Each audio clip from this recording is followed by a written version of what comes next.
আসসালামু আলাইকুম। আশা করি সবাই ভালো আছেন।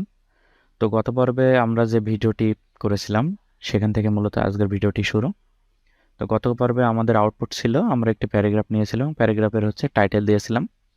তো আজকে এই টাইটেলটি যেহেতু আমাদের কমপ্লিট হয়ে গেছে, আমরা আজকে নতুন একটি জিনিস শিখব। তো আমি এখান থেকে দেখুন টাইটেলটি বাদ দিয়ে দিচ্ছি। আমরা মূলত আজকে শিখব একটি প্যারাগ্রাফকে কিভাবে বোল্ড করা যায়, ইটালিক করা যায় এবং আন্ডারলাইন করা যায়। তো প্যারাগ্রাফটি আমি একটু ছোট করে নিচ্ছি। দেখুন আমি এটি ছোট করে নিলাম। তো ধরুন আমি এই প্যারাগ্রাফটিকে বোল্ড করব, তার আগে আমি এটির আউটপুট দেখে নিই। রিলোড করে নিলাম এবং এখানে আপনারা দেখতে পাচ্ছেন একটি প্যারাগ্রাফ আছে। প্যারাগ্রাফটাকে পুরো লেখাটাকে আমরা বোল্ড করব। তো বোল্ড করতে হলে যে ট্যাগটি আমরা ইউজ করব সেটি হচ্ছে বি ট্যাগ। এটা ডাবল ট্যাগ, এর শুরু আছে এবং শেষ আছে। বি দিয়ে দিলাম এবং তো যতটুকু লেখা আমি বোল্ড করতে চাই ততটুকু লেখা আমি এই বি ট্যাগের মধ্যে দিয়ে দেবো। তো আমি এইটি সেভ করছি। সেভ করার পরে যদি আউটপুট দেখি, দেখুন আমাদের লেখাটা কিন্তু বোল্ড হয়ে গেছে। তো এবার আমরা বি ট্যাগ দিয়ে করলাম। বি ট্যাগ মূলত HTML5 থেকে বাদ দেওয়া হয়েছে। এখন যেটি রিকমেন্ড করা হয় সেটি হচ্ছে স্ট্রং ট্যাগ। তো আমরা এটি আবার নিয়ে নিচ্ছি। এই প্যারাগ্রাফটা আমরা কপি করে নিচে পেস্ট করে নেই। পেস্ট করার পরে দেখুন এখানে যদি আমরা বি এর জায়গায় যদি স্ট্রং লিখে দিই, বি এর জায়গায় আমরা স্ট্রং লিখলেও কিন্তু এটি বোল্ড হিসেবে কাজ করবে। তো আমরা নতুন করে পেজটি রিলোড দিই।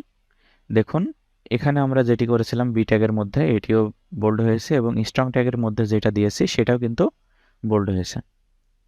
তো আরেকটি বিষয় যেটা দেখব সেটা হচ্ছে আমরা কিভাবে এই লেখাটিকে ইটালিক ফরম্যাটে নিতে পারি। তো আমরা এখান থেকে যে প্যারাগ্রাফ নিয়েছিলাম প্যারাগ্রাফটি আমরা এখান থেকে আবার কপি করে নিই। কপি করে নিয়ে যদি বি ট্যাগের জায়গায় যদি শুধুমাত্র আমরা আই লিখে দিই, আই লিখে দিলে কিন্তু আমাদের এই লেখাটি ইটালিক ফরম্যাটে হয়ে যাবে। তো চলুন সেভ করার পরে আবার রিলোড করি। দেখুন এখানে যে লেখাটি ছিল বোল্ড, সেই লেখাটি কিন্তু এখানে ইটালিক ফরম্যাটে চলে এসেছে। তো এখানে আরেকটা বিষয় খেয়াল রাখতে হবে, আমরা অনেক সময় বলতে আমাদের ওয়েবসাইটগুলোয় আমাদের এসইও করতে হয়। এসইও করার জন্য যে ভালো একটা প্র্যাকটিস হচ্ছে, আমরা ইটালিক যে লেখাটা আছে আই, এই ট্যাগটি বাদ দিয়ে আমরা ইএম ট্যাগ ইউজ করব। তাহলে আমাদের যে গুগল যে সার্চ ইঞ্জিন আছে সেটা কিন্তু ইটালিক না দেখে এমফাসাইজ যে লেখাটি আছে ইএম, এটাকে কিন্তু বেশি গুরুত্ব দিবে।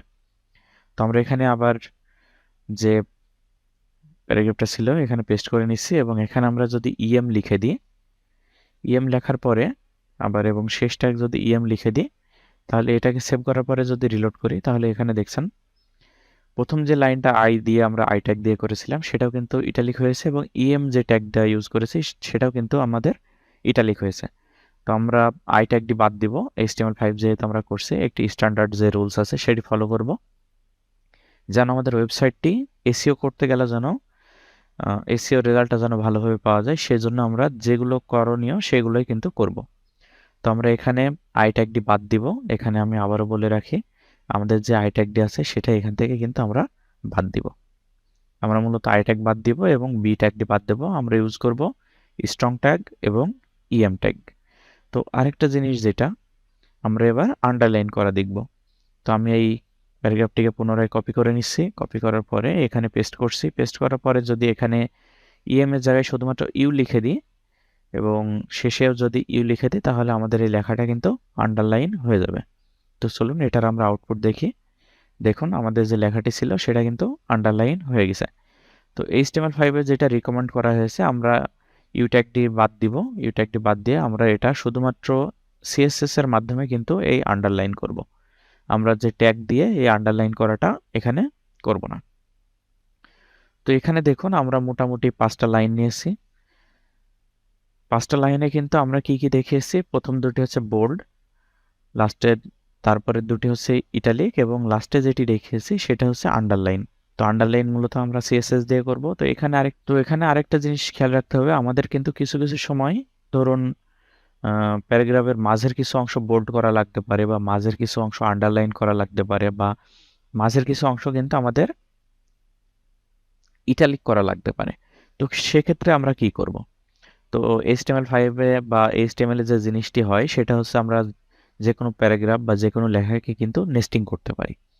তো এখানে দেখুন আমাদের যে লেখাটি আছে, আমি এটা ইউটা কেটে দিলাম। না, আন্ডারলাইনটা রাখি, নতুন করে আরেকটা প্যারাগ্রাফ নিই। তো এখানে আমি নতুন করে আরেকটা প্যারাগ্রাফ নিয়ে নিচ্ছি এবং যে ইউ ট্যাগটি লিখেছিলাম সেটা বাদ দিয়ে দিচ্ছি, এরপর সেভ করছি। সেভ করার পরে আউটপুট যদি দেখি, দেখুন এখানে কিন্তু আমাদের সিম্পল একটা প্যারাগ্রাফ চলে এসেছে। এবার এটাকে আমরা এটার মধ্যে যে বিভিন্ন লেখাগুলো আছে সেগুলোকে কিন্তু আমরা বোল্ড, ইটালিক এবং আন্ডারলাইন করব। তো ধরুন আমি এই লেখাটি আছে, এই লেখাটিকে আন্ডারলাইন করতে চাচ্ছি বা বোল্ড করতে চাচ্ছি।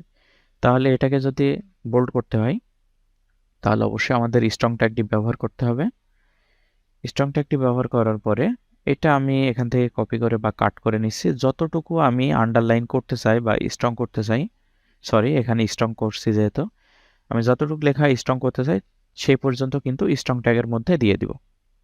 তো দেখুন আমি এখানে স্ট্রং ট্যাগ দিয়েছি এবং যতটুকু লেখা স্ট্রং করতে চাই ততটুকু লেখা এর মধ্যে দিয়ে বাকিটুকু স্ট্রং এর যে ট্যাগ আছে সেটা দিয়ে ক্লোজ করে দিয়েছি।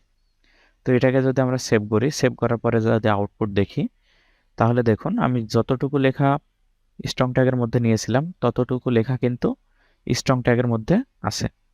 তো এখানে আরেকটা বিষয় আপনাদের খেয়াল রাখতে হবে, সেটা হচ্ছে ধরুন আমি এই এতটুকু লেখাটিকে আমি হচ্ছে আন্ডারলাইন করতে যাচ্ছি। সেক্ষেত্রে আমাকে কি করতে হবে, এখানে শুধুমাত্র আমি দেখানোর জন্য দেখাচ্ছি, যেহেতু আমরা আন্ডারলাইনটা সিএসএস দিয়ে করব, শুধুমাত্র আপনাদের বোঝার জন্য আমি এখানে ইউ ট্যাগটি ব্যবহার করব। তো চলুন আমি এই লেখাটুকু কিন্তু ইউ এর মধ্যে দিয়ে দিব। ইউ এর মধ্যে দেওয়ার পরে আমি যতটুকু লেখা কিন্তু আন্ডারলাইন করতে চাচ্ছি, ধরেন আমি এনিম পর্যন্ত আন্ডারলাইন করতে চাচ্ছি, সেক্ষেত্রে আমি এনিমকে এই পর্যন্ত লেখাটি আমি আন্ডারলাইনের মধ্যে দিয়ে দেব।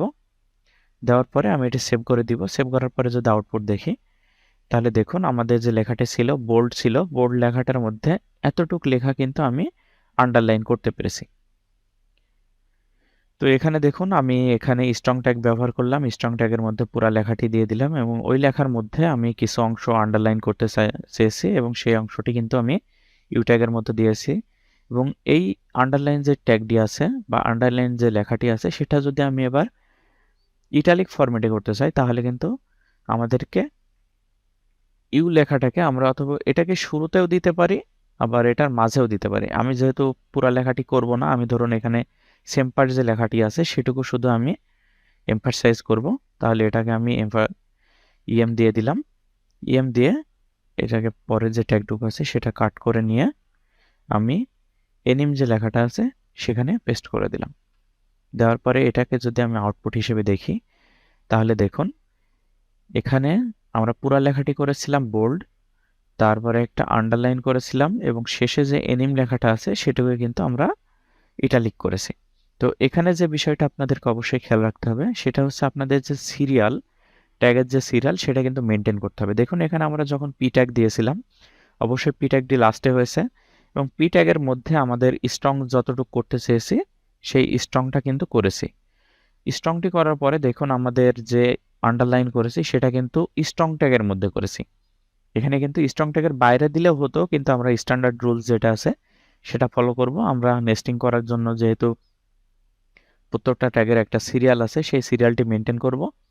এখানে দেখুন স্ট্রং ট্যাগটি দিয়েছি এবং স্ট্রং ট্যাগের মাঝে দুইটা ইউ ট্যাগ আছে বা আন্ডারলাইন ট্যাগ আছে এবং আন্ডারলাইন ট্যাগের মধ্যে আমি কিন্তু একটা নির্দিষ্ট জায়গায় ইটালিক ফরম্যাটে করার জন্য এখানে আমি ইএম ট্যাগ ব্যবহার করেছি। তো আপনাদেরকে অবশ্যই খেয়াল করতে হবে বা মনে রাখতে হবে যে প্রত্যেকটা ট্যাগের যেন সিরিয়াল মেনটেন করি। ধরুন 1 থেকে 10-এর ভিতরে একটি সিরিয়াল আছে এবং সিরিয়ালের মধ্যে আমার 7 আছে বা 3 থেকে 4 পর্যন্ত আছে, তাহলে আমাদের 3 থেকে 4 কিন্তু 10-এর মধ্যেই আছে। তো এভাবে আমাদের কিন্তু সিরিয়াল মেনটেন করতে হবে। প্রত্যেকটা ট্যাগের সিরিয়াল মেনটেন করবেন, তাহলে এটা একটি স্ট্যান্ডার্ড কোড হবে। তো আশা করি আপনারা বুঝতে পেরেছেন। পরবর্তী ভিডিওর জন্য আমন্ত্রণ জানিয়ে আমি এখানেই শেষ করছি। ভিডিওটি যদি ফেসবুকে দেখে থাকেন তাহলে অবশ্যই আমার ভিডিওটি লাইক, কমেন্ট, শেয়ার করে দেবেন এবং পেজটিকে ফলো করে দেবেন এবং ভিডিওটি যদি ইউটিউবে দেখে থাকেন তাহলে অবশ্যই আমার চ্যানেলটিকে সাবস্ক্রাইব করে দেবেন। ধন্যবাদ। আসসালামু আলাইকুম।